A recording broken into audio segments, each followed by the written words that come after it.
When I first started speaking up, I would make national news for saying something as mundane as women can't drive. And now everyone on the internet is screaming women shouldn't even vote. So I've super heavily shifted the Overton window. And now we can have conversations about gender, about intersex dynamics, which are super important because that affects politics as a whole. We can have conversations about geopolitics that we couldn't previously have.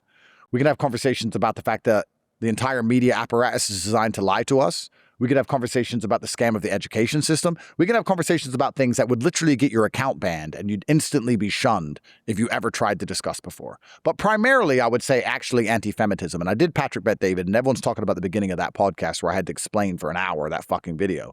But after that, I talk about how important it is to go to bat against feminism and how feminism is the primary thing that is destroying Western society. And I talk about it for an hour and a half. So I actually encourage people, although it's another podcast to yours, I'm sorry, to watch that podcast where I explain it. But the problem with shifting the Overton window is that apathy sets in and hedonistic adaptation sets in, and things I said that were extreme back then are no longer extreme. So then people look for the new extreme to get the dopamine. And that's why people like Nick happen, because Nick will say things that I won't say, and they're always chasing the new high. And in 2 or 3 years, eventually, Nick will not be extreme enough for them, and they'll find some other guy who's fuck knows what he's saying and doing. Everyone's chasing the new high, right? The new dopamine. And anyone who's not currently at the absolute leading edge of extremity is considered some form of sellout. That's how it works. I believe at one point you said something along the lines of, my videos go viral because I speak the truth. But do you think the truth is what makes something viral anymore? My videos went viral because they were speaking to the hearts